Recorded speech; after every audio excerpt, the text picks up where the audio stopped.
저는 현재 예방원 한약국을 운영 중에 있으며 최고의 치유는 예방이다 라는 메시지를 전하고 있습니다. 제가 많이 추천드리는 대표 채소 과일이 사과, 양배추, 그리고 바로 이 당근입니다. 당근은 기원을 거슬러 올라보면 정말 오래됐는데 문헌에도 보면 학풍술이다 그래서 당근의 수염이라 그러죠. 뿌리들을 갖다가 약용으로 써왔고 우리가 현재 먹고 있는 주황색 당근이 전체적으로 유통이 시작되면서 당근하면 주황색 이렇게 된 겁니다. 현재 인류인 호모 사피엔스 생각하는 자가 되기까지 700만 년이라는 시간 동안 우리 인간을 생존하게 해줬던 채소 과일식이 현재 우리 주위에 남겨진 거라고 이해하시면 되는데 그중 하나가 당근입니다. 당근은 뿌리 채소죠. 말 그대로 땅속에 뿌리를 받고 영양분을 흡수하고 그래서 줄기까지도 먹거든요. 근데 대부분 우리는 이제 뿌리만 먹는다고 생각하시면 되는데 모든 비타민과 무기질, 미네랄이 들어있는 종합 비타민 진짜 이런 게 순수 결정판이다 생각하셔도 됩니다. 당근은 첫 번째는요, 우리 지금은 건강 정보가 너무 많아서 이 용어까지도 다 아세요. 베타카로틴. 당근하면 베타카로틴. 바로 이 주황색을 띠게 해주는 건데 바로 카로티노이드라는 항산화 성분을 뜻합니다. 채소 과일은 이동을 못 하잖아요. 그렇기 때문에 외부에서 공격이 들어왔을 때 스스로를 보호할 수 있게 하는 물질을 내게 하는데 그게 바로 피토케미컬 또는 파이토케미컬입니다. 이게 바로 우리 인간에게 들어왔을 때는 항산화 성분, 즉 노화를 예방해 준다라고 많은 건강 프로에서 얘기를 해주는데 노화를 예방해 주는 거는 솔직히 그런 건 없죠. 안 늙어야 되니까. 근데 건강하게 늙을 수 있다라고 이해를 해주시면 됩니다. 그래서 첫 번째는 이 베타카로틴 항산화 성분이 강력하게 현재 우리 몸에 있는 활성산소들을 배출을 원활하게 해줘서 그럼 당연히 뭐가 되겠어요? 항노화는 즉 항암, 암까지 예방해주는 가장 결정적인 역할을 해준다. 첫 번째 당근은 항산화 성분을 통해서 항암 효과를 갖고 온다라고 기억하시면 되겠습니다. 항암을 한다는 거는 실은 몸 전체의 모든 활성화 기능을 좋게 만드는 겁니다. 그런데 그 중에서도 특히 이 비타민 A가 당근에 풍부해서 A가 하는 역할은 바로 눈을 좋게 만듭니다. 근데 현대 과학에서도 눈은 간하고 연결돼 있다는 걸 이제는 알게 됐어요. 이미 동양에서 전통의학에서는 간이 안 좋으면 눈이 안 좋아진다. 왜 간이 하는 일이 그 정도로 중요한데 독소 배출하고 해독하는 작용이 잘 안 돼서 눈에 무리가 온다는 거죠. 그래서 대표적인 게 황달 증상이고요. 그런데 비타민 A는 간에서 생성하는 로놉신이라는 물질이 잘 생성되게 돕습니다. 그래서 황방병성을 정말 예방을 해주고 그리고 야맹증에도 좋은 효과를 가져옵니다. 그래서 루테인이나 지아잔틴 이러한 건강기능 식품보다 저는 당근을 매일 드시는 게 눈이 침침하시거나 야맹증이 있거나 아니면 공부하는 우리 수험생분들 훨씬 더 효과가 있다는 점을 강조드립니다. 당연히 간 기능을 개선시킨다는 것은 콩팥 기능 역시 좋게 만든다는 걸 뜻하는데요. 그렇게 되면 결국엔 위와 장 기능도 좋아집니다. 독소를 배출이 원활히 되기 때문에 변비가 해결이 되고 예방이 됩니다. 변비가 해결이 됐다는 것은 우리 인간의 몸 중 가장 많은 부분을 차지하고 있는 면적을 차지하고 있는 게 바로 피부인데 이 피부가 1차적으로 보호막도 하지만 독소를 배출해주는 작용을 하거든요. 그래서 비염, 아토피, 두드러기, 발진이 가장 먼저 나쁜 물질들이 몸 안에 쌓이면 몸에서 주는 신호라고 이해하시면 됩니다. 그래서 당근을 많이 드시면 피부도 좋아진다. 우리 여성분들이 항상 신경 쓰는 기미 잡티, 미백 이러한 것들에 좋은 효과들이 있다는 점도 꼭 기억하시기 바랍니다. 마지막으로 당근의 항산화 성분이 심혈관 질환까지 예방해 준다는 연구 결과도 많은데요. 당연하겠죠. 혈관 내에 나쁜 콜레스테롤 자체가 꼭 LDL 자체가 정말 필요 없는 불필요한 물질들은 아니지만 잘못된 가공식품으로 인해서 동물성 식품을 너무 많이 먹으면서 콜레스테롤이 쌓여서 오는 동맥경화라든지 심근경색, 협심증, 뇌졸중, 뇌경색 이러한 것들까지도 예방을 자연스럽게 해주기 때문에 심혈관 질환이 있으신 분들은 당근을 꾸준히 드셔보시기를 권합니다.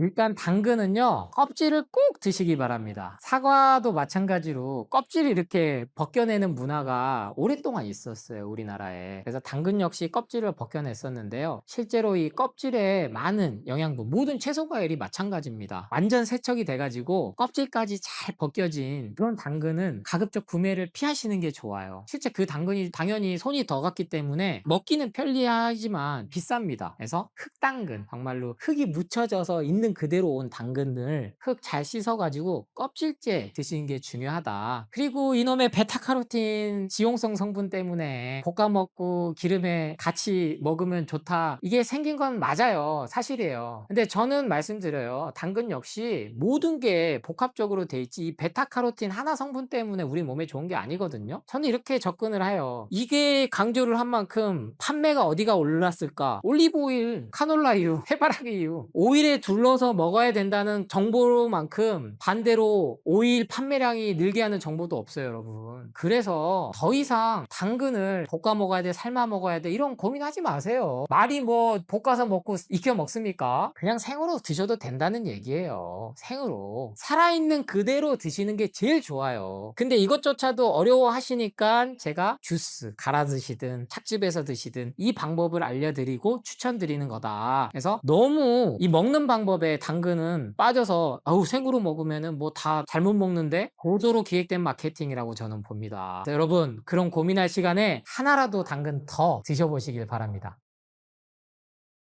당근 주스 자체만으로도 훌륭합니다. 실제로 많은 유수의 요양기관에서 당근 주스를 암 환자들에게도 처방하고요. 그런데 역시 하나 이양 갈아 먹을 때 다른 거 같이 먹으면 좋잖아요. 그리고 시간도 절약되는 게 맞거든요. 사과랑 당근이 궁합이 잘 맞아요. 맛도 있고 나는 당근만 먹기는 조금 그래 하신 분들은 사과 같이 드셔보시기를 추천드립니다. 설탕은 절대 넣으시면 안 돼요. 저는 매실청, 유자청 이런 것도 드시지 않아야 된다. 왜 설탕이 일정 기간이 지나면 발효가 돼서 효모가 된다라고 생각하시는데 실상 그렇지 않습니다. 그런 원리로 따지면요. 술하고 식초하고는 우리 몸에서 작용하는 게 똑같거든요. 아세트알데히드로 변해서. 그래서 나는 그래도 먹으려고 하는데 맛 때문에 설탕이 넣는다? 저는 절대로 권하지 않고요. 꿀은 이제 조금 예외가 될 수는 있겠으나 100% 꿀을 얻기는 어려운 게 사실입니다. 꽃길 따라서 꿀벌을 몰고 다니시면서 정말 전통 방식으로 하신 분도 있지만 설탕물을 일단 먹입니다. 먹일 수밖에 없어요. 그거는 현재 상황에서 환경에서 다 인정하고 있는 부분이라서 아카시아 꿀이든 사양 꿀이든 어떠한 꿀도 굳이 또 비싸게 진짜 꿀 사드실 필요가 있느냐 저는 말씀을 드려요. 그래서 사과, 당근만으로도 이제 뭐가 충족이 안 될 때는 저는 이제 바나나 단맛을 내는 과일로 그걸 보충을 해주시기를 추천드립니다.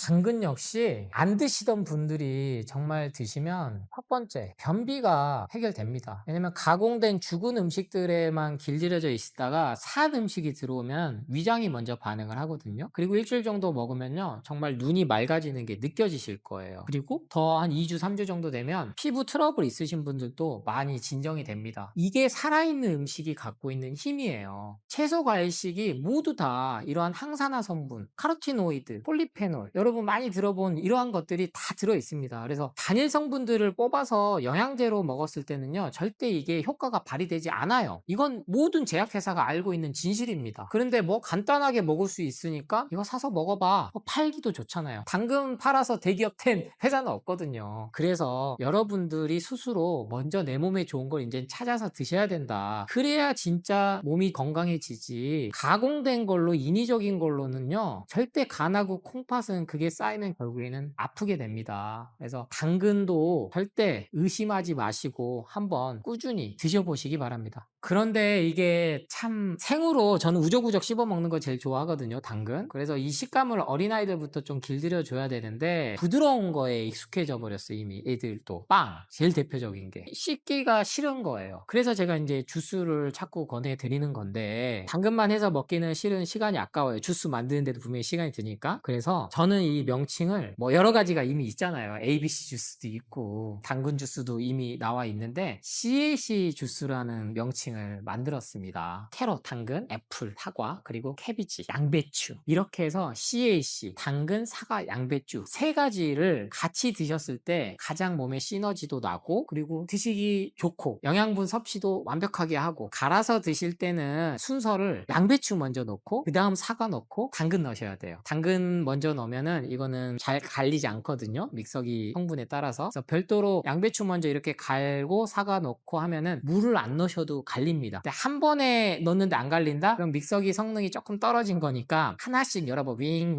해서 즙 나오면 전체 갈고 하면 되고요. 집에 착즙기가 있으신 경우에는 이때는 순서를, 착즙기는 이제 당근 넣고 사과 넣고 양배추 넣어보세요. 그러면 맛이 좋아요. 근데 이때 주의할 점 뭐다? 삶거나 데치지 마라. 있는 그냥 원물 그대로 드셔보시라. 원래 우리 인간이 먹던 방식이에요, 채소 과일식을. 그렇게 해서 나는 아침에 만들어서 바로 출근해서 하기에는 시간이 모자라 하시는 전날 저녁에 만들어 놓으시고 하루 정도는 냉장 보관하셔도 돼요. 그러니까 전날 저녁에 만들어 놓고 아침에 출근할 때, 학교 갈 때 텀블러에 담아가지고 1000ml 아니면 500ml짜리 2개, 아니면 보온병에다 해서 요새 날이 뜨거울 때는 그렇게 해서 커피 대신 먹고 아니면 군것질 대신 먹고, 뭔가 마시는 용도로 하루 종일 공복 식간에 허기질 때 그렇게 한번 에너지 공급을 해보시기를 권합니다.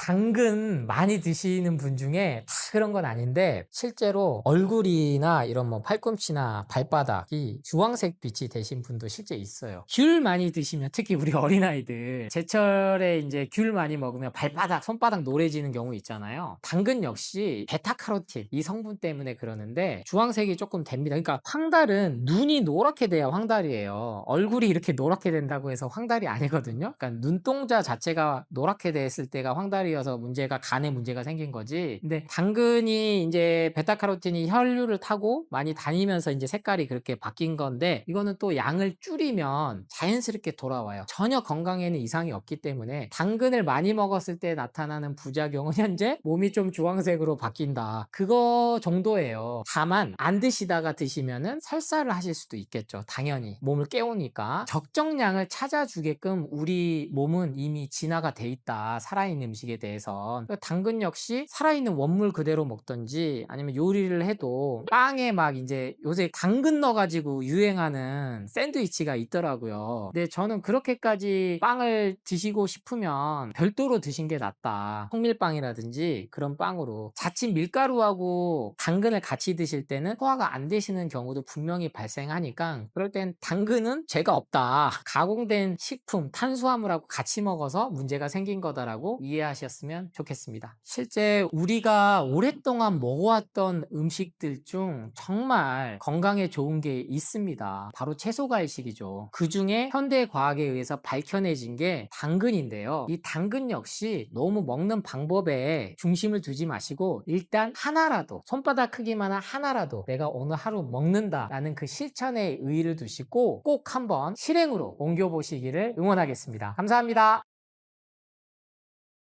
과학기술은, 의학기술은 점점 발달해서 몸에 좋다는 건강기능식품들이 먹기 시작한 게 10년이 넘었거든요. 그런데 왜 이 건강수명은 더 짧아지냐는 거죠. 동물 중에 치매 걸리고 알츠하이머 걸리고 파킨슨 오고 이런 동물은 우리 인간밖에 없어요.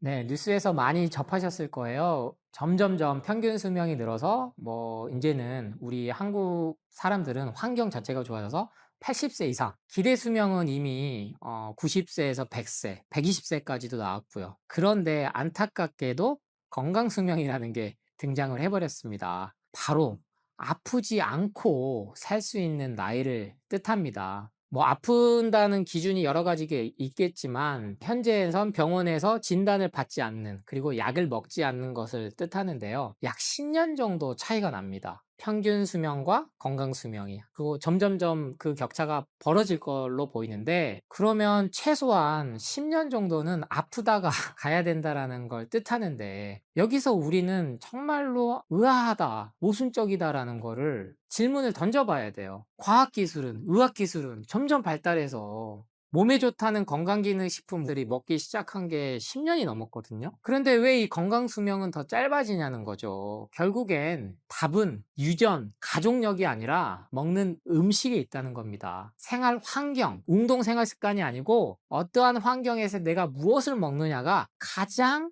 내 건강 수명을 결정한다. 우리 인간은 120세, 즉 나이가 들수록 치매가 오게끔 설계가 되지 않았다. 자연사 할 수 있게끔 진화가 다 되었다. 동물 중에 치매에 걸리고 알츠하이머 걸리고 파킨슨 오고 이런 동물은 우리 인간밖에 없어요. 모든 동물이 죽을 때 자연사를 합니다. 고통 없이. 그런데 왜 유독 인간만 이렇게 됐느냐? 결국에는 가공된 각종 화학 첨가물, 약물, 먹지 말아야 될 음식들을 내 돈 주고 사 먹으면서부터 이 평균 수명은 늘어났지만 왜? 이렇게 물어보신 분들이 많아요. 이 조선시대에는 그러면은 가공식품 안 먹고 다 자연에서 온 것만 먹고 살았는데 왜 그렇게 빨리 죽었어요? 30대, 40대 다 죽었어요? 그렇게 물어볼 수 있죠. 그게 마케팅에서 갖고 가기 참 좋은 기법이거든요. 조선 왕조 실록만 봐도 용조 임금은 92세까지 살았고 많은 서양에서도 90세 넘게 살았습니다. 근데 빨리 죽은 이유는 첫 번째는 술, 그 다음 전염병. 위생적이지 않았잖아요. 지금처럼 상수도, 하수도 시설이 안 나눠져 있었어요. 지금도 그래서 아프리카 오지나 상하수도가 안 된 데는 전염병이 그래서 많이 돌아요. 이미 최소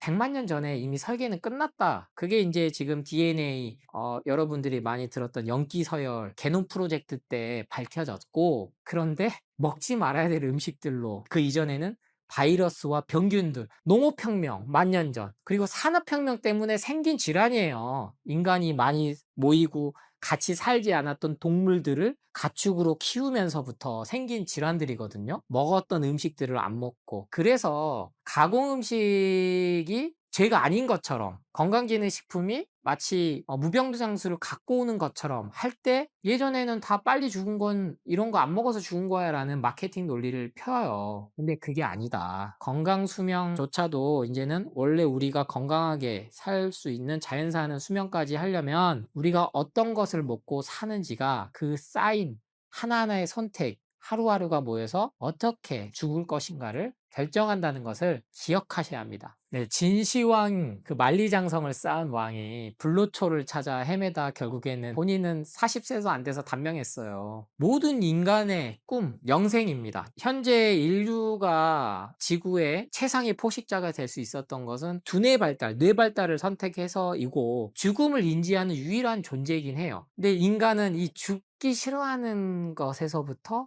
이제 욕심과 욕망 모든 게 시작됐고 이거에 대한 모든 자본주의와 상업주의가 욕망에 대해서 이거를 자극해 가지고 마케팅을 펼칩니다.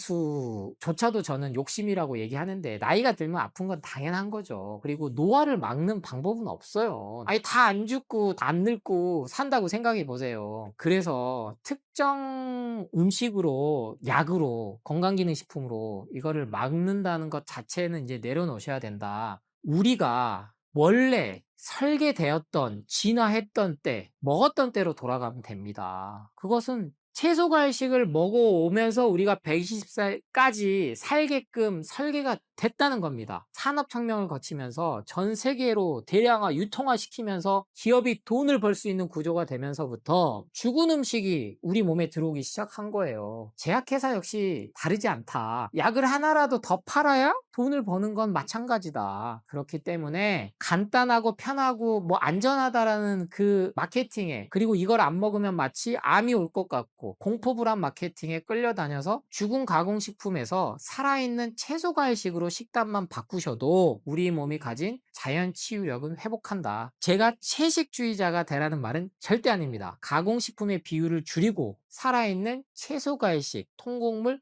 견과류의 비중을 늘리는 그러한 식생활 습관으로만 바꿔보셔도 우리 몸은 달라진다라는 걸 자신있게 장담드립니다. 저 역시 고기를 좋아합니다. 가공식품을 안 먹는 그런 비건도 아니에요. 지금도 조회수가 막 100만이 터져. 기쁜 날에는 기념으로 이런 날에 먹어야 돼 하고 돈가스 먹습니다. 이 비율을 7대3의 법칙만 실행해라. 그래서 제가 채소과일식 7대3의 법칙으로 책을 명명했어요. 채소과일식이 살아있는 음식이 7이 되고 죽은 가공식품 여기에는 다 들어가는 거예요. 동물성 식품, 고기, 생선, 계란, 우유, 가공육, 치즈, 치킨, 피자 이런 거 말할 필요도 없고요. 여기에 뭐까지? 건강기능식품까지. 1년 365일 건강기능식품을 먹어선 안 됩니다. 상식적으로 생각을 해 보세요. 간하고 콩팥은 어떠한 화학 첨가제, 인위적으로 만든 것도 싫어합니다. 그래서 이 비율을 7대 3으로 바꾸셔라. 그러면 우리 몸은 충분히 먹고 싶은 거 먹으면서도 몸을 독소를 배출해내면서 회복 재생할 수 있는 힘을 가진다. 단 뭐 현재 내가 암 환자하고 기존의 만성 질환을 지금 오랫동안 수십 년 동안 당뇨약을 드시고 계셨거나 고혈압약, 고지혈증 약을 드셔오신 분들이라면 8대2, 9대1까지 제한을 하시고 진짜로 내가 말기암 환자여서 이제 방사선 항암도 다 끝났는데도 방법이 없다 하신 분들은 철저하게 채소 과일식으로 드셔보시기를 권합니다. 우리를 가장 세뇌시키기 좋았던 개념이 칼로리 개념이었습니다. 가공식품은 안전해. 가공식품은 몇 칼로리가 들어서 이것 먹으면 인간이 먹어야 돼. 일일 권장 섭식량이 충족돼. 그게 대표적으로 남자는 뭐 2000에서 2500 칼로리, 여자는 1500에서 2000 칼로리. 칼로리 개념 자체가 원래 과학적이지 않아요. 그런데 가공식품을 만들면서 가져다 쓴 겁니다. 그래서 결론은 장수를 하려면 소식을 해야 된다 이건데 인간이 소비를 하는 가장 매일 해야 되는 게 먹는 거예요. 근데 이거를 갖다가 이제 돈을 버는 가장 큰 산업 구조이기 때문에 계속 부추긴 거죠. 10대부터 그래서 떡볶이, 뭐 아이스크림, 피자, 치킨, 콜라. 근데 스스로 얘기를 했잖아요. 정크푸드라고. 10대들이 먹으면 안 되는. 근데도 먹게 하고 있다고요. 왜? 이미 팔아왔던 거니까. 그럼 10대, 20대 때 마음껏 먹어왔던 것들이 결국엔 30대, 40대 때 만성질환으로 나타납니다. 아토피, 피부 발진, 알러지예요. 다른 거 없어요. 가공된 잘못된 인위적인 게 내 몸에 들어오는 걸 화들짝 놀라는 겁니다. 그게 이제 체질이라고 얘기해버리는 건데 실은 안 먹어야 될 음식을 먹어서 알러지 반응이 오는 거다. 10대, 20대 때는 우리가 기초대사량을 뭐 가장 왕성하다고 하는데요. 그것조차도 최근 연구 논문 결과에 의해서 별반 차이 없다. 60세까지. 기초대사량 이거는 고도로 기획된 거죠. 오랫동안 먹지 않아야 될 음식들을 먹어오면서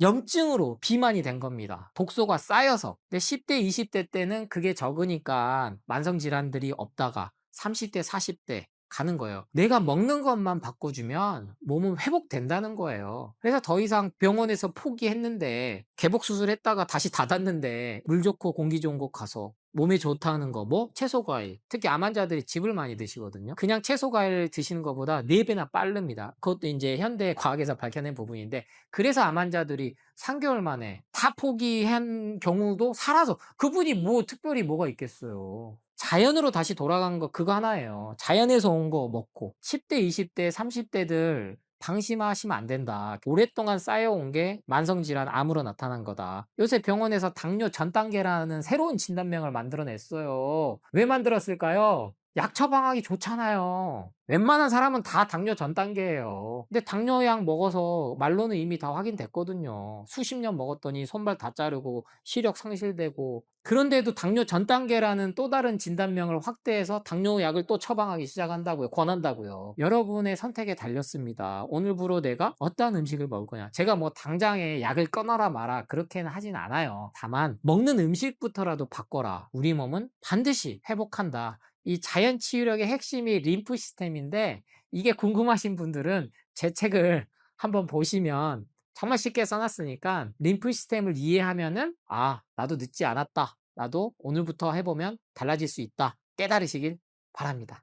그래서 이미 많은 유수의 암센터들이 다 미국에 있습니다. 그리고 전 세계에도 퍼져 있는데 암을 정복할 수 있는 거는 현대의학에서는 없다. 그러면 예방할 수 있는 건 뭐냐? 채소간식밖에 없다. 그래서 항산화 성분들을 연구했고 그거를 제약회사들이 영양제로 뽑아가기 시작한 거예요. 하버드대부터 해서 뭐 메이오 클리닉, 전 세계 1위, 미국 1위, MD 앤더슨 유수의 암센터들과 연구기관들이 가장 추천하는 건 채소간식입니다.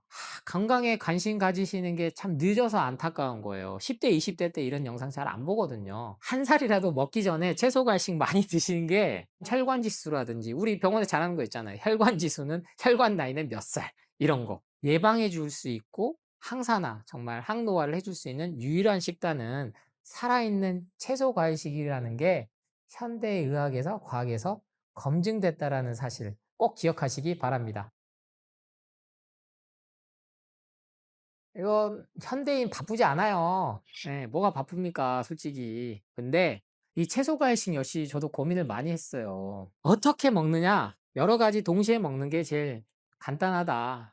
그래서 만든 게 CAC 주스입니다. 당근, 사과, 양배추 이 세 가지인데요. 물론 ABC 주스가 기존에 많이 유행하던 적이 있어요. 사과, 비트, 당근. 여기에 저는 양배추를 넣은 겁니다. 비트는 이제 철이 좀 있고 가격도 있어서 가격 면에서 훨씬 더 부담도 덜하고 효능도 만점인 양배추를 넣은 건데요. 이 CAC 주스를 갈아서 드셔보세요. 갈아 먹으면 뭐 영양소가 파괴된다, 아니면은 당이 올라서 혈당이 급격히 올라서 혈당 스파이크를 일으킨다, 여러 공격들이 있었습니다만 연속 혈당 측정기라는 그런 기계가 나오면서 과일의 과당이 혈당을 올린다라는 공격은 쏙 들어갔어요. 우리나라에서만 유독 심했습니다. 이미 외국에서는 다 과일 주스를 생활화해요. 병원에서조차도 암 환자에게. 근데 뭐 무첨가 어떠한 화학적인 것도 안 들어간 멸균, 살균 가공 안 된 게 전제예요. 먼저 갈아서 드시는 분들은 당근 먼저 넣으시면 안 돼. 안 갈려요.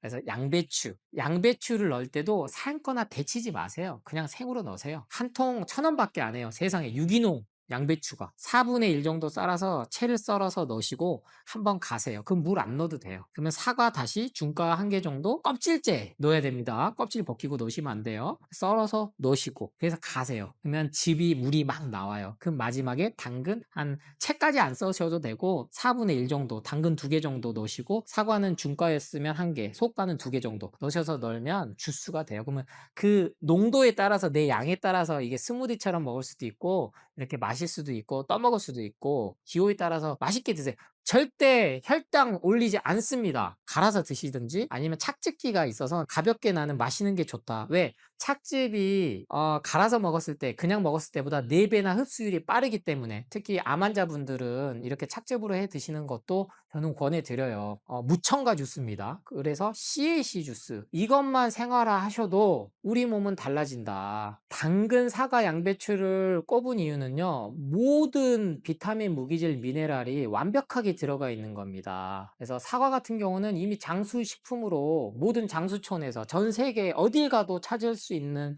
과일이죠. 그래서 사과는 이미 장수식품이다. 그 다음 먹는 게 당근이에요. 당근은 이미 여러분 많이 아시듯이 베타카로틴 아주 뛰어나죠. 눈도 보호하고 눈이 보호된다는 건 간을 좋아지게 만드는 거거든요. 마지막으로 양배추를 해드리는 거는 비타민 U로 대표돼 있죠. 개양에서 U를 따와서 비타민 U라고 하는 건데 위염, 위궤양에 아주 탁월한 게 갖고 있는 게 양배추예요. 그럼 위장이 좋아지면 당연히 대장도 좋아지고 비타민 U 역시 가열을 했을 때 많이 함량이 떨어지는 대표적인 영양소입니다. 근데 가열을 했을 때 파괴되는 대표적인 영양소가 비타민 C예요. 그래서 우리 여성분들 잘 생각해봐요. 아스코르브산이라고 써있는 게 비타민 C 원료 화장품인데 다 갈색병에 들어가 있어요. 산화가 되고 쉽게 파괴되니까 햇빛만 되고 빛만 받아도 비타민 U도 양배추도 그렇다. 사과, 당근, 양배추. 그런데 제가 CAC로 명칭한 거는 가는 순서, 먹는 방법이 기억하시기 편하라고. 갈아 드실 때는 양사당이 되겠죠. 양배추, 사과, 당근. 기억하기 편하죠. 이것도 양사당 주스. 그리고 착즙으로 드실 때는 당사양. 이렇게 되는 거예요. 저는 과감히 말씀드려요. 이것저것 매일 먹어야 되는 채소 벅차 힘들어. 그거 돈 많이 들어. 이 CAC 주스에 보시면 비용도 제일 적게 들고 간단히 먹으면서 효과는 부족함 없이 채울 수 있기 때문에 이렇게 추천드린 겁니다. CAC 주스 일주일만 드시면 현재 갖고 있는 만성 질환을 해결하실 수 있습니다. 우리가 갖고 있는 대표적인 만성 질환은 고혈압, 당뇨, 고지혈증입니다. 그래서 10년에서 20년, 30년까지 오래 드시는 분들이 같이 갖고 있는 게 변비 아니면 설사예요. 왜? 이거 양약의 부작용이거든요. 근데 이러한 것들이 살아있는 음식, CAC 주스가 들어오면 약을 끊지 않았음에도 불구하고 모든 게 안정화됩니다. CAC 주스 일주일만 하시면 주위에서 왜 이렇게 젊어졌냐는 소리를 들으실 겁니다. 채소 과일 주스를 일주일만 드시면요, 주위에서 먼저 알아볼 겁니다. 왜? 피부톤이 맑아지기 때문이죠. 기미 잡티가 있으신 여성분들은 옅어지는 걸 경험하실 수밖에 없습니다. 이번 영상에서 CAC 주스 강조를 드렸는데요, 채소 과일 어렵게 접근하지 마십시오. 일단 실천이 중요합니다. 먹는 방법 더 이상 따지지 마시고 CAC 주스 하루 한 잔으로 삶 자체를 바꿔보시기를 추천합니다. 최고의 치유는 예방입니다. 감사합니다. 저희가 상담할 때 엄마들에게 얘기할 때 충격을 많이 받으세요. 우유는 송아지가 먹는 거지 사람이 먹는 게 아니다. 원래 계란 알레르기가 있는 이유를 생각해 보셔야 되고, 그것부터 한번 바꿔 보십시오. 분명히 몸의 컨디션이 좋아집니다. 커피에 이어서 참 불편한 진실이 우유입니다. 저희가 상담할 때 엄마들에게 얘기할 때 충격을 많이 받으세요. 그리고 아이가 얘기해요. 나 오늘 또 우유 먹고 왔는데. 근데 이미 비염 아토피를 유발한다라는 건 다 알고 있습니다. 그래서 우리나라조차도 권익위원회에서 2020년도에 더 이상 이거는 행복권과 건강권을 침해한다, 무상우유 급식을 말하는 겁니다. 시민단체에서 제기를 했거든요. 왜 이렇게 정부에서 아직까지도 낙농업 우유 소비를 위해서 세금으로 아이들에게, 그것도 비염 아토피를 유발하는데 이걸 무상급식을 하느냐 제기를 해서 바우처로 바꿔서 지급하게끔 정책이 바뀌었어요. 특히 자라나는 아이들에게 속이면서 감추면서 우유 먹으면 키 커, 성장에 좋아, 그리고 뭐 40, 50대 여성들한테는 골다공증 예방에, 이렇게 정보를 주기에는 그런 시대가 이미 지났다라는 겁니다. 우유는 송아지가 먹는 거지 사람이 먹는 게 아니다. 원래 다 자라고 나서 엄마의 젖을, 그것도 같은 종이 아닌 다른 종의 젖을 먹는 포유류는 지구상에 우리 인간밖에 없다. 병이 들고 죽을 때 자연사하지 못하는 포유류 정도? 우리 인간밖에 없다. 우유 자체를 제가 부정하는 게 아니에요. 신선한 원유, 가짜 우유, 인공사료 안 먹고 동물성 사료 안 먹고 강제적으로 1년 365일 젖을 나오게 하는 거예요. 그럼 당연히 젖소에 젖 유방에 염증이 생기겠죠. 그럼 또 항생제 맞춰야죠. 구제역이다, 조류독감이다, 뭐다 터지면 또 항생제 계속 맞춰야 되는 거예요. 가둬놓고 키면 그럴 수밖에 없습니다. 좋은 신선한 원유가 먹어도 좋을까 말까 한 이유가 카제인이란 성분 때문인데, 우유는 송아지가 먹는 거라고 말씀드렸잖아요. 좋으면 소도, 다 큰 소도, 그렇게 일 많이 한 소도 젖 빨아야죠. 서로 안 빨는 데는 다 이유가 있는 거예요. 소가 위가 4개가 있음에도 불구하고 카제인이라는 성분, 단백질인데 이거를 소화 흡수하기 위해서 엄청난 에너지가 쓰인다는 거예요. 그래서 우유에 든 칼슘을 흡수하기 위해서 내 뼈에 있는 칼슘을 가져다가 써야 된다는 것까지 다 과학적으로 밝혀졌어요. 당독소가 또 나오면서 각종 곰팡이 독소가 치즈나 버터에도 똑같이 가거든요. 유제품에. 이러한 것들이 쌓여서 결국에는 암을 갖고 온다더라 라는 의학적인, 과학적인 제기들이 계속 쌓이고 있는 게 우유입니다. 전제는 뭐다? 가공돼서 대량으로 유통시키는 우유.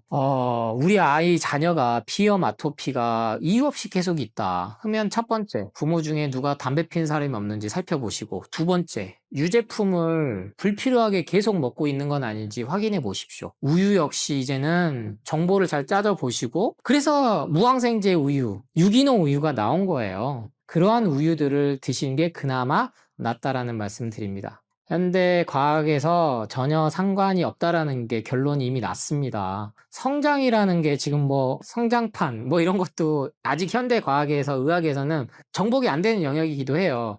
근데 우유를 계속 먹으면 키가 큰다라는 논리는 통용이 안 되죠. 이미 서양에서부터 시작된 이 가공된 음식의 부작용들을 알고 모유 수유 이후에 분유조차도 안 먹이고 순수하게 채소 과일식만 해서 아이들을 키우는 세대들이 많단 말이에요. 특히 서양에서. 그거를 뭐 비건이라고도 불리고 채식주의라고도 하고 프루테리언, 과일만 먹이면서 키운단 말이에요. 그러면 그 친구들이 키가 안 커야죠. 아니면 우유만 먹은 사람들하고 많이 차이가 나야죠. 통계 하나의 오류에 불과한 논문들로 지금까지 우리가 세뇌되어 왔지, 그 먹었다고 해서 키가 더 큰다? 그 관점에서도 이제는 벗어나셔야 될 때가 왔다. 왜 이렇게 우유 먹으면은 설사하고 난 소화가 안 돼? 이걸 이제 유당불내증이다. 우유에 든 유당 때문에 그렇다 해서 유당을 제거한 유청 분리 이걸 대체하게 또 만든 거예요. 문제가 있다. 이렇게 나오기 시작하니까. 근데 그것조차 똑같아요, 원리는. 단백질입니다. 변형된 단백질. 유당을 분리하는 것 자체가 가공이 한 번 더 되는 겁니다. 전 세계적으로 유당불내증은 다 있다는 게 이제는 확인이 됐어요. 그럼 이 얘기는 즉슨 뭐예요? 우유는 원래 사람이 먹을 게 아니라는 거예요. 그래서 우유를 대체할 거는 채소과일식이다. 원래 인간이 주식으로 삼아왔던 그거에 우리가 속았던 이유는 뭐? 단백질 때문에 속은 거거든요. 근데 단백질 섭취도 이미 채소과일식을 통해서 충분히 다 가능하다고 미국에서 북미 영양학회에서 이미 인정을 했다. 그런데 마케팅에 의해서 다 가려진 것 뿐이다. 채소과일식으로 주식을 대체해 보시고 우유 마시는 거는 채소과일, 무첨가 주스를 집에서 만들어 드셔보시기를 추천드립니다.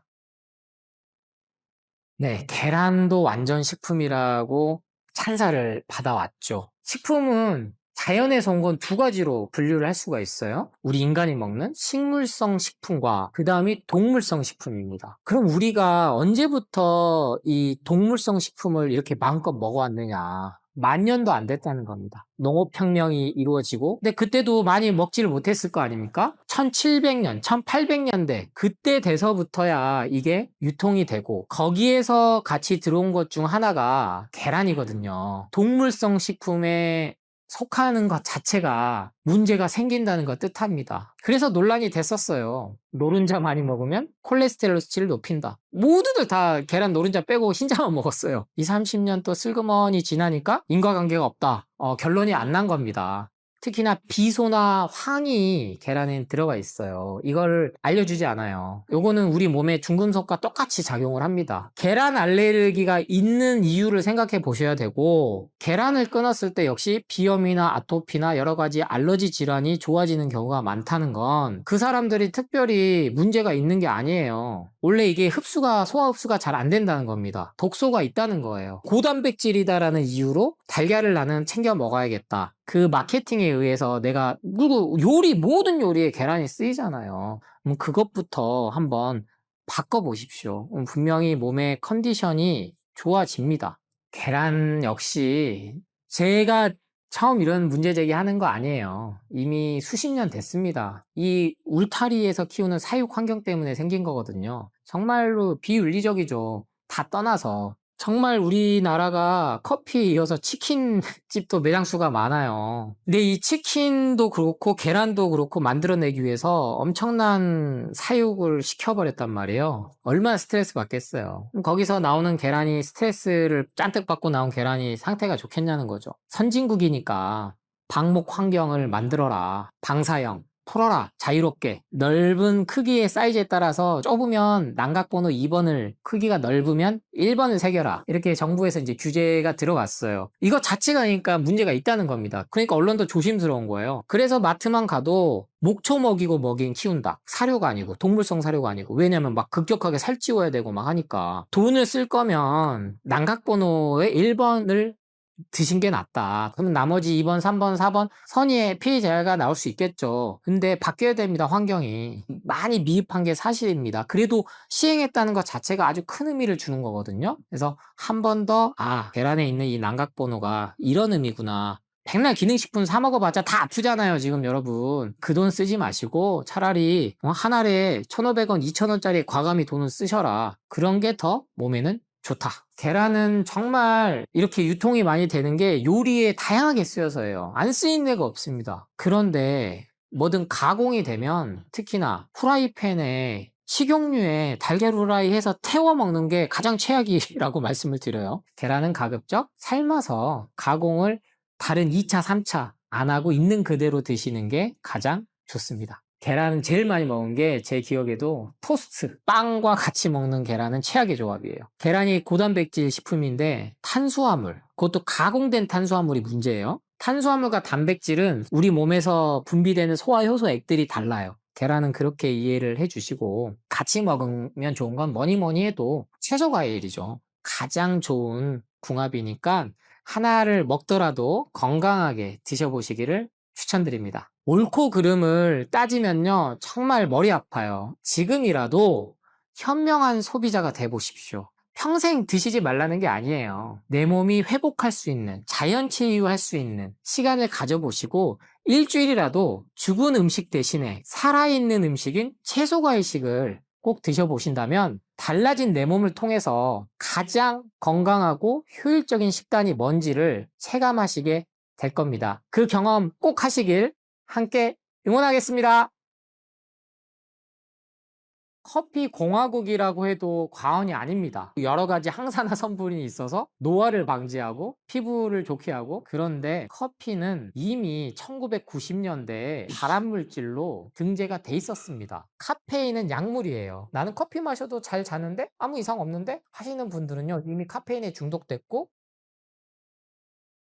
네, 정말 불편한 진실을 제가 전파하고 다니고 있습니다. 그중 하나가 커피인데요. 커피 공화국이라고 해도 과언이 아닙니다. 생각해 보세요. 미성년자가 먹으면 안 되게끔 다 교육이 돼 있어요. 굳이 19금 술, 담배처럼 안 돼도 커피는 학생들은 먹으면 안 돼. 유치원, 초중고. 여튼 자라나는 청소년들은 먹으면 안 되는 게 커피인데, 불과 이 2, 3년 차이로 커피를 먹는 게 과연 몸에 좋을까? 그러면 그 인구 다 빼고 해도 넉넉히 잡아도 2천만 명이 채 안 되거든요, 우리나라가. 그런데 세계 커피 시장 무려 몇일 것 같으세요? 3위입니다, 3위. 당연히 1위는 커피의 본고장 하면 이탈리아 떠올리시죠? 아니에요. 미국이 모든 유통과 전 세계 판매를 한 시작점입니다. 바로 1, 2차 세계대전을 겪으면서 이 커피가 전 세계화 됐거든요. 근데 이 아메리카노를 유행시키고 전 세계화 시킨 건 바로 여러분이 잘 아는 스타벅스입니다. 우리나라에 매장이 1,800개가 넘게 있습니다. 당연히 인구가 제일 많은 중국이 2위죠. 미국, 중국 다음에 우리나라라는 건 이 커피 시장 규모가 어마어마하다는 걸 뜻하고, 이 인구수의 소비량이 엄청나다. 그러면 이 커피가 몸에 정말 좋다면 우리나라의 이 건강 지수도 올라갔어야겠죠. 암 발생률도 떨어지고, 왜? 간암을 예방한다라고 얘기를 하니까 커피가. 그리고 여러 가지 항산화 성분이 있어서 노화를 방지하고 피부를 좋게 하고 좋은 것들을 막 전파를 했단 말이에요. 그런데 커피는 이미 1990년대에 발암물질로 등재가 돼 있었습니다. 왜냐?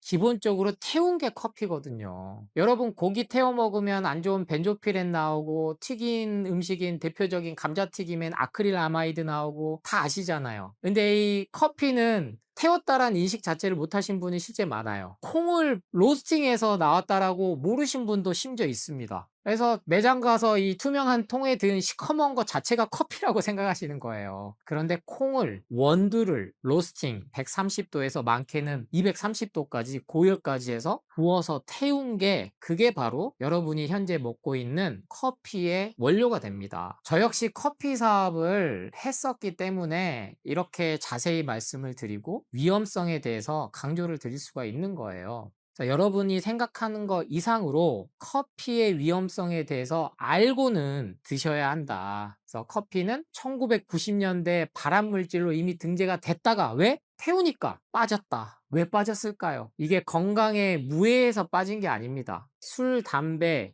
탄산음료가 전 세계가 됐죠. 근데 이미 코카콜라나 뭐 사이다나 이런 것들이 탄산음료도 몸에 안 좋다라는 거는 누구도 반박을 못하게 돼버렸어요. 근데 이 커피 시장이 거기를 대체한 거예요, 쉽게 설명드리면. 그래서 세계 경제의 한 축이 돼버렸어요, 커피가. 그래서 이거에 대해서 얼마나 많은 로비를 했겠습니까? 발암물질에서 빼려고. 이게 유해성이 확인이 안 돼서 빠졌다? 이거는 아주 순수한 생각이고요. 이 진실을 말하기가 어렵습니다, 실제로. 하지만 분명히 KBS 9시 뉴스나 MBC나 SBS나 YTN이나 주류 언론들에서도 이제는 커피의 위험성에 대해서는 간간히 얘기를 해요. 술은 하루 한두 잔 정도는 암을 예방한다라는 이 홍보 마케팅 문구가 먹히던 시절이 있었어요. 근데 지금은 더 이상 뉴스에서조차도 술은 하루에 한두 잔도 절대 안 됩니다라고 정보를 줍니다. 그게 현대의 과학이 감출 수 없는 진실로 드러났거든요. 이 얘기 들어보셨을 거예요. 커피 하루 한 잔 잔까지는 괜찮다. 현재 이것까지는 다 인지를 해요. 이것도 받아들입니다. 바로 카페인 성분 때문에 카페인 함량이 권장 섭취량, 그러니까 상한선인 거죠. 400mg으로 제한하고 있는데 역설적인 거예요. 그럼 한 잔 넘으면 몸에 안 좋다는 얘기고, 그러면 이 하루 한 잔도 몸에 과연 좋을까? 라고 의심해 봐야 되는 겁니다. 그래서 저는 커피 역시 술, 담배,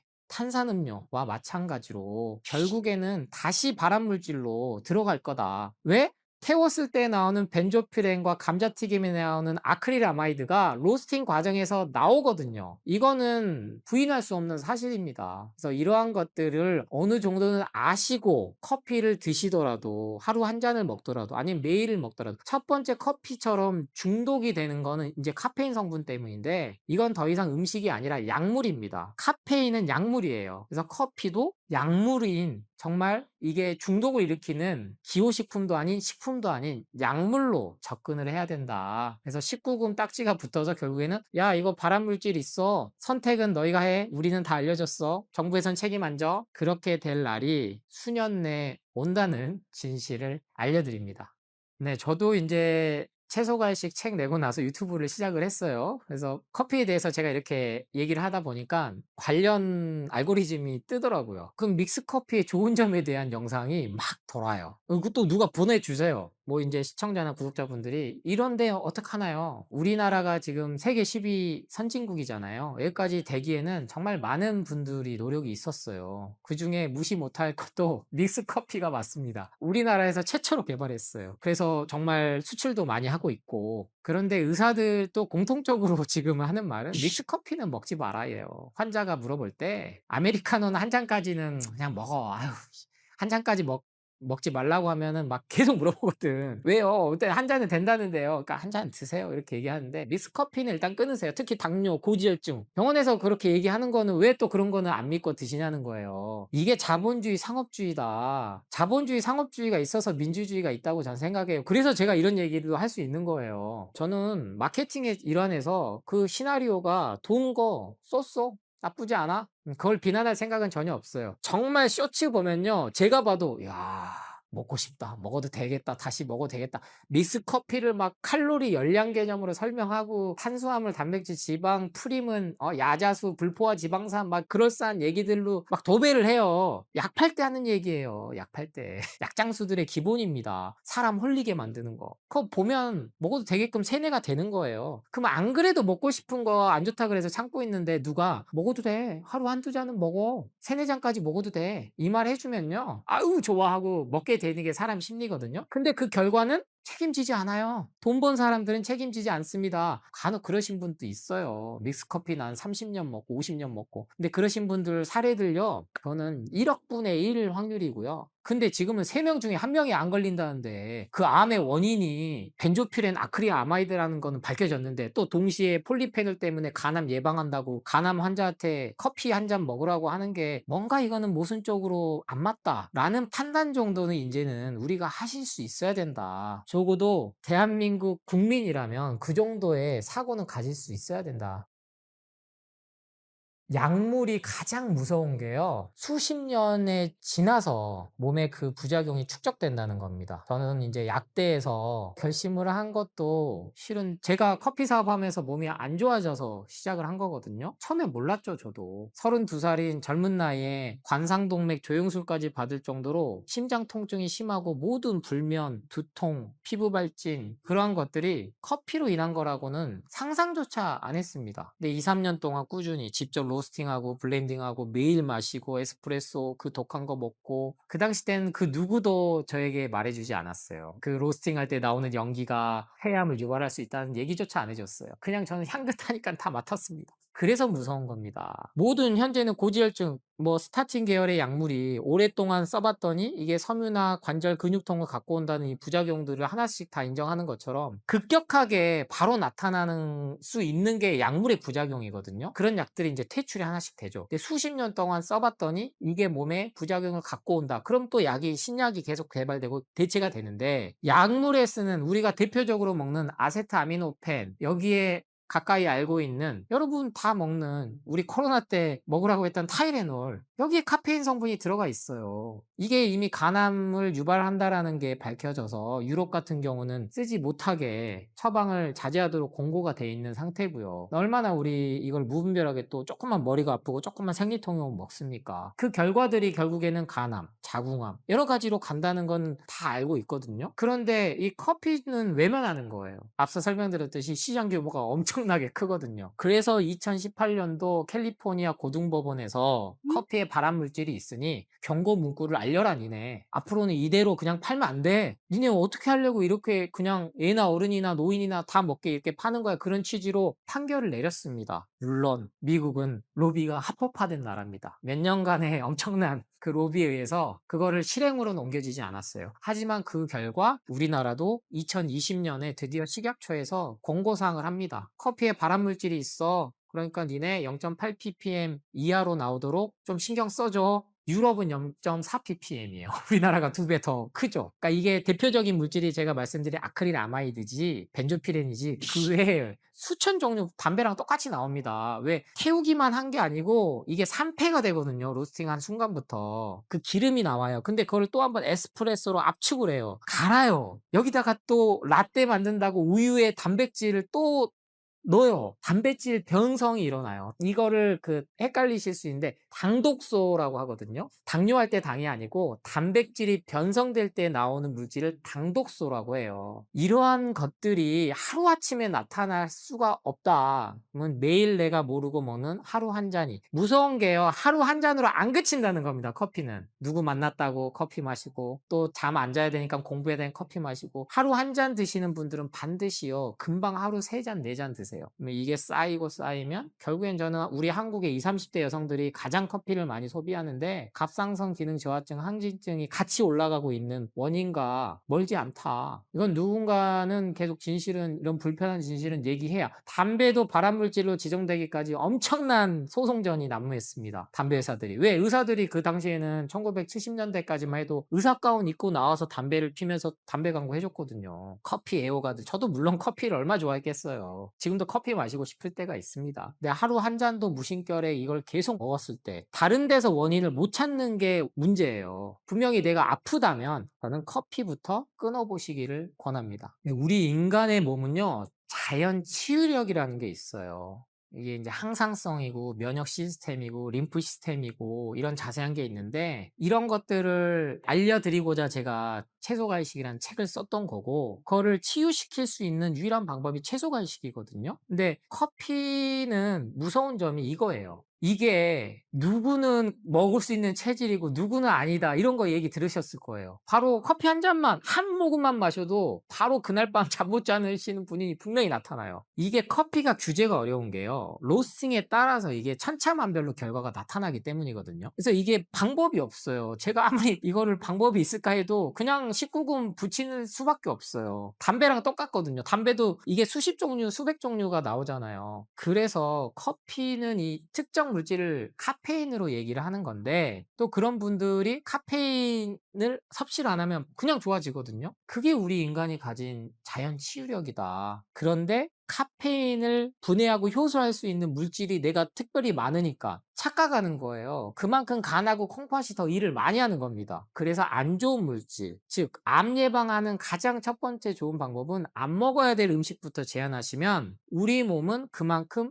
해독하고 독소를 배출하는데 에너지를 쓰면서 자연 회복한다. 그 시간을 반드시 주시는 게 필요하다. 그래서 제가 평생 커피 먹지 마라 이게 아닙니다. 지금 내 몸이 안 좋다면 단 일주일이라도 끊을 수 있어야 되는데 그 일주일을 못 끊는 것 자체가 이미 카페인에 중독됐다라는 걸 뜻하고 심각하게 이미 내 장기 중에 콩팥 위에 있는 부신이라는 이 부신을 자극해서 스트레스 호르몬인 막 분비를 시키는 거예요 커피가. 그래서 각성이 순간 되는 겁니다. 근데 이거는 내성화가 돼요. 그래서 나는 커피 마셔도 잘 자는데 아무 이상 없는데 하시는 분들은요 이미 카페인에 중독됐고 부신 피질 피로 증후군이라는 거에 이미 걸렸다고 이해를 하셔야 돼요. 그럼 점점점 커피가 늘어나는 겁니다. 3잔, 5잔, 심지어 10잔, 20잔까지 드시는 분도 있어요. 그럼 그분들 아프신 분들이 많아요. 그러니까 약처럼 막 커피를 먹는 거죠. 일단은 끊으실 수 있으면 끊어 보고 1 주일이든 2 주든 3 주든 우리 몸은, 그래서 제가 2 주의 기적, 3 주의 기적 말씀드리는데, 그 정도만 몸에 안 좋은 게 제한되면 반드시 몸은 우리 림프 시스템의 작용에 의해서 회복이 된다라는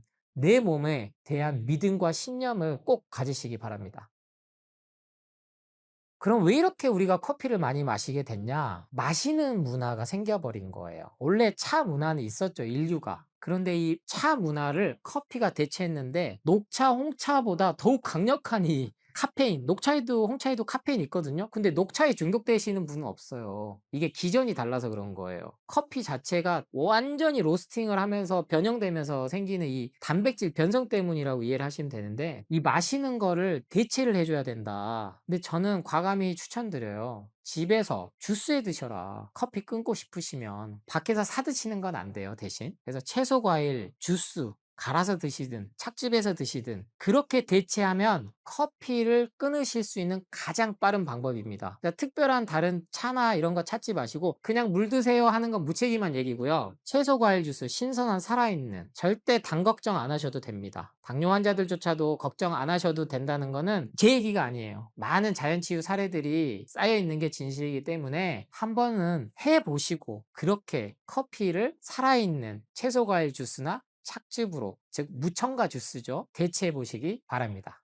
오늘 처음 제 영상을 보셨다면 참 불편하실 수 있습니다. 그리고 이미 내 손에 아메리카노 한 잔이 들려 있을 수도 있어요. 그리고 온갖 궁금증이 생기실 겁니다. 그럼 드립커피는 괜찮나? 콜드블루 커피는 괜찮나? 그런데 일단은 하루 한 잔도 안 낸다라는 거는 한 잔도 몸에 좋지 않을 수 있음을 뜻합니다. 이 건강에 관심 있어서 이 영상도 보시는 거잖아요. 한번 실천해 보십시오. 맞다 틀리다 이러한 여러 마케팅에 의해서 나온 정보들은 다 무시하시고, 내가 한번 커피를 끊어보고 나서 내 몸이 달라진 거를 느끼면 그게 진실입니다. 어떠한 과학적 이론도 필요가 없어요. 내 몸이 달라져서 컨디션이 좋아졌다면 그렇게 해 나가시면 됩니다. 그래서 꼭 한번 실천해 보시기를 응원하겠습니다.